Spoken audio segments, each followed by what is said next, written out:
അങ്ങനെ അവർ കണ്ടിട്ട് അവർ ചില റിപ്പോർട്ടുകൾ അവരും ഷെയർ ചെയ്യുന്നുണ്ട്, അവർക്ക് കിട്ടിയ അനുഭവങ്ങൾ. അതിപ്പോൾ ഇവിടെ വായിക്കാൻ നമുക്ക് സമയമില്ല. മറ്റ് ധ്യാനങ്ങളിൽ ഞാൻ അതും വായിച്ച് കേൾപ്പിക്കാറുണ്ട്. ഇങ്ങനെ അവർക്ക് ഈ ധ്യാനം യൂട്യൂബിൽ കേട്ടപ്പോൾ കിട്ടിയ ഉൾക്കാഴ്ചകളും ബോധ്യങ്ങളും അവർ വാട്സപ്പിലൂടെയൊക്കെ ഇങ്ങനെ എനിക്ക് അറിയിക്കും. എന്നിട്ട് അത് ഇവിടെ പങ്കുവയ്ക്കാറുണ്ട്. അപ്പോൾ യൂട്യൂബിൽ ഇത് കണ്ടുകൊണ്ടിരിക്കുന്നവർക്ക് വേണ്ടി നമുക്കൊരു നിമിഷം ഒന്ന് പ്രാർത്ഥിക്കാം. അവർ നമ്മളെപ്പോലെ ഇത്രയും ദിവസമൊന്നും ധ്യാനം കൂടാൻ സാധിക്കുന്നില്ല. പക്ഷേ ഒഴിവുള്ള സമയത്തെല്ലാം അവരിത് കേട്ട് നമുക്കൊന്ന് അവർക്ക് വേണ്ടി പ്രാർത്ഥിക്കാം. കർത്താവേ, യൂട്യൂബിലൂടെ ഇത് കാണുന്നവർക്കെല്ലാം വേണ്ടി പ്രാർത്ഥിക്കുന്നു. ഓ ദൈവമേ, നമ്മുടെ മക്കളാണവർ, അവർ ഞങ്ങളുടേതാണ്. അവർ ലോകത്തിൻ്റെ നാനാഭാഗത്തും ഉണ്ട്. അവിടെയൊന്നും ഇതുപോലെ ധ്യാനത്തിന് യാതൊരു സൗകര്യങ്ങളുമില്ല. Praise the lord. പ്രത്യേകിച്ച് സൗദി അറേബ്യയിൽ നിന്നൊക്കെ ഉള്ളവർ അവർ പറയുകയാണെങ്കിൽ ഞങ്ങൾക്ക് കിട്ടിയ വലിയൊരു ഭാഗ്യമാണ് യൂട്യൂബിൽ ഈ ധ്യാനം, ഇങ്ങനെ ഫുൾ ധ്യാനം. പലരുടെയും ടോക്കുകളൊക്കെ യൂട്യൂബിലുണ്ട്, എന്നാലും ഒരു ഫുൾ ധ്യാനം മുഴുവനും എല്ലാ ധ്യാനങ്ങളും നമുക്ക് ഇതേമാതിരി യൂട്യൂബിൽ കേൾക്കാം. അപ്പോൾ പ്രത്യേകിച്ച് സൗദി അറേബ്യ, അതുപോലെ തന്നെ ഗൾഫ് രാജ്യങ്ങൾ, പാകിസ്ഥാൻ, അഫ്ഗാനിസ്ഥാൻ, അതുപോലെ ഇസ്രായേൽ, പിന്നെ ചൈന, ഇങ്ങനെയുള്ള രാജ്യം, പിന്നെ അമേരിക്കയിലും ഒരുപാട് പേര് ഇതിങ്ങനെ ഫോളോ ചെയ്തുകൊണ്ടിരിക്കുന്നുണ്ട്. അപ്പോൾ അവരുടെ ജോലി കഴിഞ്ഞ് വന്ന് പിള്ളേരൊക്കെ ഉറക്കി കിടത്തിയിട്ട് കുറേ സമയം ഇരുന്ന് ഇത് കേൾക്കുക. പിന്നെ അടുത്ത ദിവസം, പിന്നെ ചിലർ യാത്ര ചെയ്യുന്ന സമയത്ത് അവരുടെ മൊബൈൽ ഫോണിൽ യൂട്യൂബ് ഓൺ ചെയ്തിട്ടിട്ട് ഇത് കേട്ടുകൊണ്ടിരിക്കുന്നു.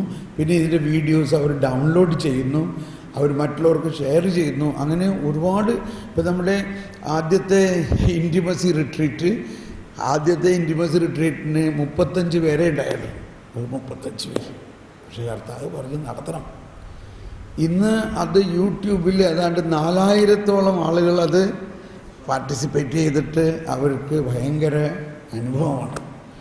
എന്ന പോലെ ഈ ധ്യാനവും തീർച്ചയായിട്ടും ഒരുപാട് പേർക്കിത് അനുഭവമാകും.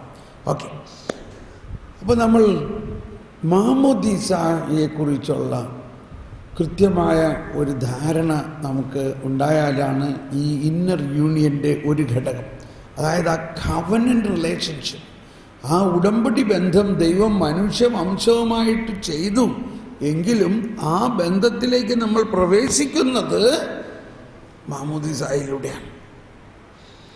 മാമോദീസ സ്വീകരിച്ചപ്പോൾ നമ്മുടെ ആത്മാവിൽ മുദ്ര കുത്തപ്പെട്ടിരിക്കുന്നു.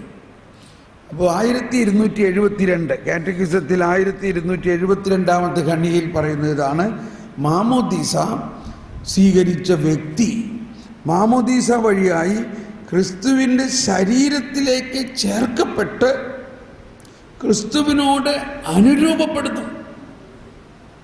മാമോദീസ മായ്ക്കാനാവാത്ത ഒരാധ്യാത്മിക മുദ്ര കൊണ്ട് ക്രൈസ്തവനെ അടയാളപ്പെടുത്തുന്നു. ക്രിസ്തുവിൻ്റെ സ്വന്തമായി തീർന്നതിൻ്റെ മുദ്രയാണത്. ക്രിസ്തുവിൻ്റെ സ്വന്തം എന്ന് പറഞ്ഞ എല്ലാവരും ക്രിസ്തുവിൻ്റെ സ്വന്തമായി തീർന്നതിൻ്റെ മുദ്രയാണത്. മാമോദീസായുടെ രക്ഷാകര ഫലങ്ങൾ പുറപ്പെടുത്തുന്നതിന് പാപം തടയുന്നുവെങ്കിലും